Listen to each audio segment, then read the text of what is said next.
अखिलेश यादव आज राहुल गांधी के साथ कन्नौज में वोट मांगने पहुंचे। उन्हें डर सता रहा है कि कहीं अमेठी जैसा हाल ना हो जाए, उस जैसा रिजल्ट ना आ जाए, क्योंकि कन्नौज की फाइनल रिपोर्ट ने बेचैनी बढ़ाई।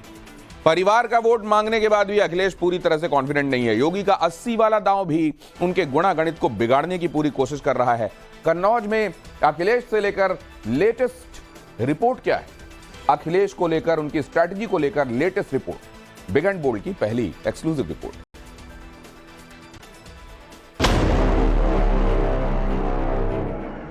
पच्चीस साल की सियासत में एक भी चुनाव नहीं हारे हैं अखिलेश, और इस स्ट्राइक रेट को कायम रखने के लिए वो सारे प्रयोग कर रहे हैं।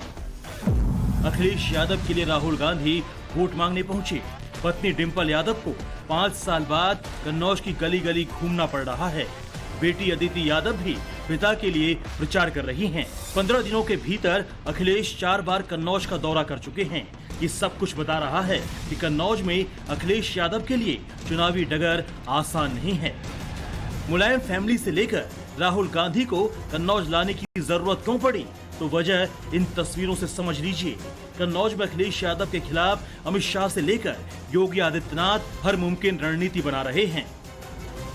मैं चुनाव लड़ा नहीं लड़ा, लेकिन अपने कन्नौज के लोगों को कभी मैंने छोड़ा नहीं। ऐसा परिवार है, जीतता है तो भी बाद में नहीं आता है और हारता है तो भी बाद में नहीं आता है। मैं यहाँ पहली बार 2014 के चुनाव में आई थी और इस बार 10 साल बाद आई हूँ, वोट मांगने आई हूँ। जो सुख में दुख में सम और विषम परिस्थिति में आपके साथ रहे, वही सच्चा नेता है, जनता का वही सच्चा सेवक है।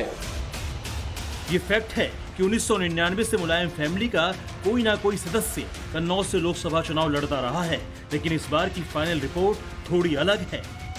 अखिलेश उस तरह का ओवर कॉन्फिडेंस नहीं दिखाना चाहते जो कि 2019 में डिंपल यादव को कन्नौज में भारी पड़ा था।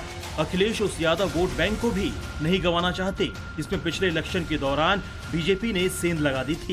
और अखिलेश बार बार यकीन दिलाने की कोशिश कर रहे हैं कि कन्नौज को इस बार छोड़ेंगे नहीं, चाहे हारें या जीतें। अखिलेश कन्नौज से अपनी सियासी पारी का बार बार जिक्र करते हैं।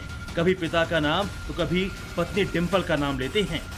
अपने कन्नौज के लोगों को कभी मैंने छोड़ा नहीं। एक कन्नौज का एक लंबा समाजवादी इतिहास है जो डॉक्टर राम मनोहर लोहिया जी से शुरू होता है, नेताजी से लेकर के, और जब भी समाजवादी पार्टी ने जिसको आपके बीच में लड़ाया होगा, आपने ऐतिहासिक वोटों से जिताने का काम किया।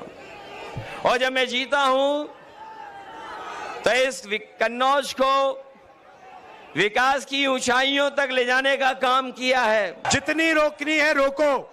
यहां पे इंडिया गठबंधन की जीत होगी, अखिलेश यादव की जीत होगी। और उत्तर प्रदेश में आप देखना, मैं आपको लिख के दे रहा हूं, उत्तर प्रदेश में इंडिया गठबंधन का तूफान आ रहा है। आप लिख के ले लो।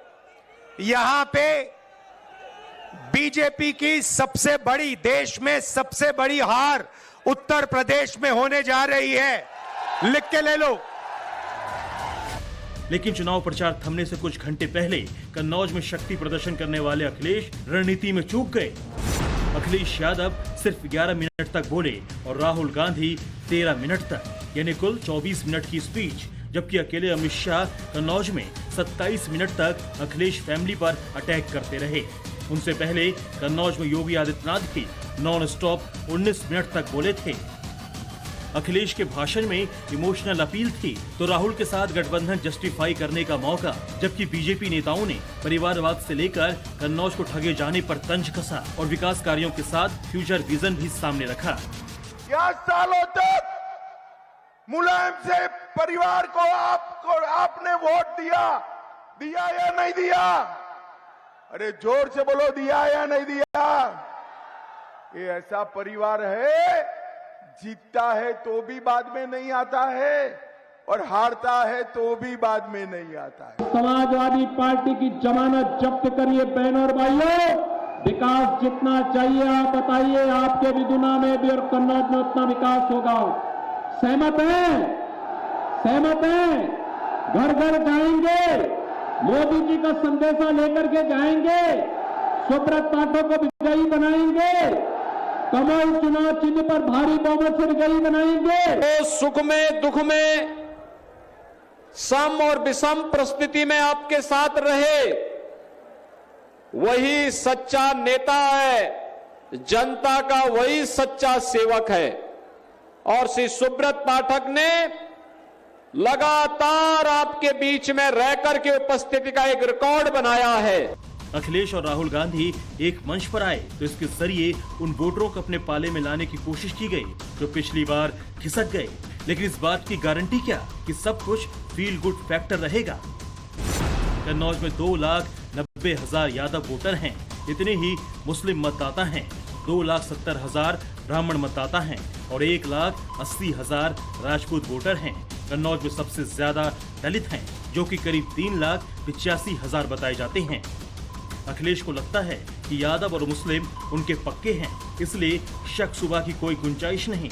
लेकिन बीजेपी ब्राह्मण, राजपूत और दलित वोटरों के सहारे खेला करने की कोशिश में है। भारतीय जनता पार्टी में ब्राह्मणों का सम्मान काफी ज्यादा हो रहा है, क्योंकि बाकी सभी पार्टियों ने अपमान किया, चाहे बसपा हो, सपा हो, सभी की शब्दावली और सभी के ऐसे वाक्य रहते हैं कि ब्राह्मण कहीं ना कहीं आहत होता है। तो हम लोगों का इस मद्देनजर रखते हुए हम लोग भारतीय जनता पार्टी को पसंद कर रहे हैं। ऐसे लोगों पे ब्राह्मण आदमी कैसे विश्वास करे? जो जय श्री राम का नाम ले डरते हैं, उन पे भी कैसे विश्वास कर ले? एक बार ब्राह्मण समाज, फिर पाठक जी के साथ। हमें तो भरोसा अभी तक जो भाजपा ने किया है, और हम सभी महिलाएं बहुत ही सुरक्षित अपने को अनुभव करती है। इस समय कहीं भी अंधेरे में आप चले जाओ, रात में चले जाओ, किसी समय चले जाओ, किसी प्रकार कोई डर हो, कोई भय नहीं। यहाँ जो है हमारी पब्लिक जो है ये नेताजी को चाह रही थी। नेताजी का जब से नाम सुना, नेताजी आए और जोश आ गया। हम सब लोग उनके साथ हैं। अखिलेश यादव जी का परिवार संसद तक हमारी बात को पहुंचाता है, इसलिए हम उनके साथ हैं। और हमें सबसे बड़ी लोगों से अपील ये करनी है कि हमारा देश तब सुधरेगा जब हमारे कोई भी प्रधानमंत्री विदेश में जाके ये बोले कि मेरा देश जो है 5 किलो राशन पे जिंदा नहीं है। दीवाने मुलायम सिंह के, दीवाने अखिलेश के, दीवाने साइकिल के, और मेरठ से आए यहाँ तक सारी रात चल के दीवानगी है। ये समाजवादी की सरकार आ रही है। अखिलेश कन्नौज में पत्नी डिंपल की हार का बदला लेना चाहते हैं, लेकिन मायावती के एंट्री ने इसे मजेदार बना दिया है। अखिलेश के कन्नौज पहुंचने से 24 घंटे पहले ही मायावती ने रैली की और सबसे ज्यादा सवाल अखिलेश पर ही उठाए। 2014 के चुनावों में बीएसपी को कन्नौज में 7.06% वोट मिले थे और 2009 में 14.75%। 2019 में मायावती साथ थी, मगर जीत फिर भी नहीं मिली। अब मुस्लिम कैंडिडेट के जरिए अखिलेश के गुणागणित को बिगाड़ने का पूरा प्लान बना लिया है। हालांकि बेटी और पत्नी के जरिए अखिलेश इन सारी कयासों को ध्वस्त करने में जुटे हुए हैं। अदिति यादव उन लोकेशन पर ज्यादा प्रचार कर रही हैं जहां बुजुर्ग महिला वोटर्स हैं और युवाओं की तादाद ज्यादा है, जबकि डिंपल यादव के जरिए उन इलाकों में प्रचार कराया जा रहा है जहां पिछली बार समाजवादी पार्टी को बढ़त मिली थी। कोशिश यही है कि 13 मई को होने वाले मतदान में कन्नौज में फाइट टफ ना रहे। नेताजी को यहाँ से सांसद चुना, मेरी मम्मी को यहाँ से सांसद चुना और मेरे पिताजी को भी चुना और आगे भी चुनेंगे। और मैं यहाँ पहली बार 2014 के चुनाव में आई थी और इस बार 10 साल बाद आई हूँ, वोट मांगने आई हूँ। अखिलेश के लिए कन्नौज की लड़ाई साख का सवाल है और बीजेपी के लिए बहुत बड़ा मौका। बीजेपी को लगता है कि अगर अखिलेश को इस बार हरा दिया तो राहुल गांधी की तरह उनके सियासी करियर पर प्रश्न चिन्ह लगा देंगे। अगर अखिलेश बड़ी जीत हासिल नहीं कर पाए तब भी इसे साइकोलॉजिकल विनिंग माना जाएगा। इसीलिए जिस वक्त अखिलेश यादव कन्नौज में प्रचार कर रहे थे, ठीक उसी वक्त बीजेपी की तरफ से केशव प्रसाद मौर्य कन्नौज में जनसभा को संबोधित कर रहे थे। भाजपा का मतलब सबका साथ, सबका विकास। किसी के साथ हम नहीं करते विश्वास का। इसलिए मैं नारा लगाया करता हूं 100% वोट में से 80% वोट हमारा है। किसका है? हमारा है। 20% वोटों में बंटवारा है। बंटवारे में भी हमारा है, क्योंकि हमने सबका साथ सबका विकास किया है कि नहीं किया है। लड़ाई एक एक वोट की है, इसीलिए बीजेपी के कन्नौज सांसद और कैंडिडेट सुब्रत पाठक ने अखिलेश यादव की मंशा पर सवाल उठाए हैं। डीएम को लिखी चिट्ठी के जरिए कन्नौज में बाहरी लोगों की एंट्री कराने का आरोप लगाया है। असीम अरुण, अर्चना पांडे, कैलाश राजपूत और पूनम शंखवार को खास जिम्मेदारी सौंपी गई है। कन्नौज में बीजेपी ने ठीक वैसे ही स्ट्रेटजी अपनाई है जैसा कि 2019 के चुनाव में अमेठी में दिखा था, यानी विरोधी को उसी के गढ़ में परास्त करने का पूरा प्लान। अब यहाँ की तस्वीर क्या रहेगी, क्योंकि ये इत्र नगरी माना जाता है और अखिलेश यादव लगातार इत्र पार्क बनाने से लेकर तमाम मुद्दों को आगे रख बीजेपी को घेरते नजर आते हैं। अब क्या सुब्रत पाठक की लॉटरी दोबारा निकलेगी या फिर समाजवादी पार्टी अपने पुरानी धरोहर को, पुराने गढ़ को वापस हासिल करने में कामयाब रहेगी? कन्नौज के मन में अगर अखिलेश को दोबारा विरासत सौंपने का विचार है तो एक डर सीट छोड़ने का भी है। अखिलेश किसी तरह कन्नौज से जीत गए तो क्या भरोसा है कि वो आजमगढ़ की तरह सांसदी से इस्तीफा नहीं देंगे? ये वो मुद्दा है जिसे बीजेपी उनके खिलाफ बार बार उठा रही है। इसीलिए लड़ाई कन्नौज में रहने वाले सुब्रत पाठक बनाम कन्नौज को छोड़ने वाले अखिलेश यादव के बीच बताई जा रही है। कन्नौज से मनीष यादव के साथ ब्यूरो रिपोर्ट, टाइम्स नाउ, नव भारत।